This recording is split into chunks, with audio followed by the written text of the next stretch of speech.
Chers auditeurs de Reba FM, bonjour. Nous sommes le 27 octobre. L'édito d'aujourd'hui porte sur le projet de loi d'habilitation présenté par le ministre de l'Intérieur, M. Mohamed Daoud Dikiki. Loi d'habilitation. C'est quoi? C'est une loi qui permet au président de la République de légiférer par ordonnance. C'est-à-dire que quand ce gouvernement veut quelque chose, le président, au lieu de présenter un projet de loi qui va être discuté de long en large par les députés, on va dire, ou le président, le gouvernement va dire, messieurs les députés, faites-nous confiance. On a besoin de faire ceci, ceci. On n'a pas le temps, il faut que nous allions vite. Autorisez-nous à écrire des textes, à les mettre en vigueur et dans 6 mois et tout ça, on va voir ce que ça donne si vous acceptez que ça soit ainsi en permanence ou pas. Tout au moins, c'est comme ça que ça se passe dans les pays qui ont hérité d'une constitution à la française. Demander une loi d'habilitation ou faire des ordonnances n'est pas en soi illégal. J'aime la légalité, j'aime la loi, et pourtant, je dis attention. Attention pourquoi? Parce que il y a des situations, certes, il faut aller vite, mais c'est dans une situation apaisée. Un pays apaisé, il y a une conjoncture nationale, internationale par exemple, qui est défavorable économiquement, il faut prendre des mesures, on fait une loi d'habilitation pour aller très vite dans ceci ou cela. Dans le domaine social par exemple, il faut faire des réformes parce que la jeunesse, telle catégorie de population se trouve devant de telles difficultés, on fait des ordonnances. J'aurais aimé entendre parler d'ordonnance en ce qui concerne l'enseignement, par exemple, complètement en crise, qui nécessite des réformes, dans le domaine de la santé, par exemple. Il y a plusieurs domaines où cela pourrait se concevoir. Mais cela aussi, on fait des ordonnances généralement dans un climat donc apaisé où les gens sont d'accord sur la nécessité d'aller vite et donc de donner, d'autoriser, parce que c'est une autorisation au président, au gouvernement, d'aller très vite. Or, qu'est-ce qui se passe? Nous sommes dans un pays en crise, profondément divisé. Les gens qui avaient une certaine légitimité, un gouverneur, des élus, des députés sont mis en cause. Pour des tas de raisons, peu importe. Mais nous sommes en crise. On a même eu des détonations. Qui, quoi, peu importe, il y a eu des détonations. Un ancien président de la République est en détention.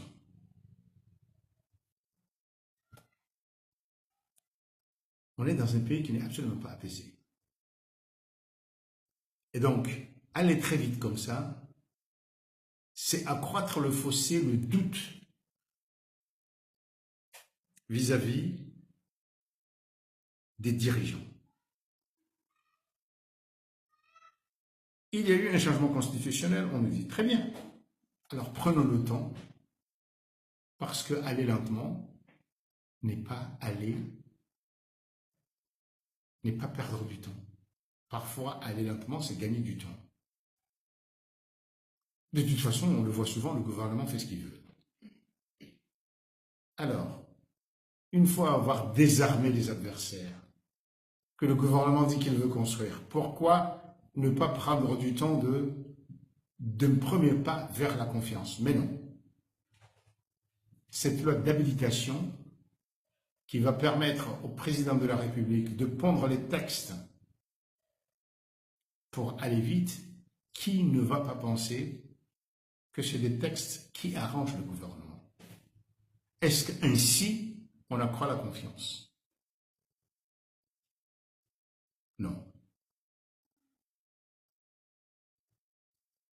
Nous sommes dans une situation difficile. On a vu, je vous en ai parlé hier, qu'un partenaire important, l'Union européenne, refuse de débloquer de l'argent. Commence, il faut bien dire, à prendre des sanctions. Depuis quelque temps, ce qu'on entend ici, c'est qu'on s'en fout. Nous sommes un pays indépendant. Ne vous mêlez pas de mes affaires, nous sommes suffisamment grands. Oui, nous sommes grands, nous sommes indépendants, sauf que combien d'argent produit ce pays pour satisfaire à ses besoins? Très peu. Parce que même ce qu'on recense comme propre au pays, la grande partie, c'est l'argent de ceux que nous avons envoyés à l'étranger pour s'occuper de nous, la diaspora. C'est cet argent-là qui permet à ceux qui sont restés au village, en grande partie, d'acheter le riz et la banane, le sucre et le sel, de payer autant que possible les frais scolaires des enfants, d'acheter l'ordinateur, de payer l'essence. Et tout cela, il y a des taxes qui font fonctionner l'État, le gouvernement. Et puis les aides. Que ce soit des prêts à long terme ou des subventions pour les routes, pour ceci ou pour cela. Donc, quand on dit « nous sommes suffisamment grands, mêlez-vous de vos affaires », celui qui donne l'argent a toujours ou se donne toujours le droit de dire « qu'est-ce que vous faites de mon argent ?» Donc, quand on ne veut pas que les gens se mêlent de ce qui ne le regarde pas, eh bien, on fait en sorte qu'il n'ait rien à regarder en étant indépendant, en créant la fortune qui permet au pays de vivre. Ça, c'était une parenthèse pour dire que ce qui va se passer dans cette loi avec cette loi d'habitation ne va pas améliorer notre statut vis-à-vis non plus de l'étranger. Les citoyens doutent ou se détournent de la chose politique, car c'est d'autant plus dangereux que l'opposition est affaiblie. Si on avait une opposition qui arrivait à dire autre chose que dire qu'ils sont mauvais, qui proposait, qui avait le temps des fois de décortiquer les textes ou ce qui se fait dans l'administration et parler dans un langage compréhensible aux citoyens, voilà, on se dirait que l'opposition comprend et suit ce qui se fait et peut-être voudra améliorer ça. Mais il n'y a rien de plus dangereux que quand on est enivré par son pouvoir, par sa force. Et on continue à aller dans ce sens-là jusqu'au jour où ça explose de partout parce qu'il n'y a personne qui est écouté.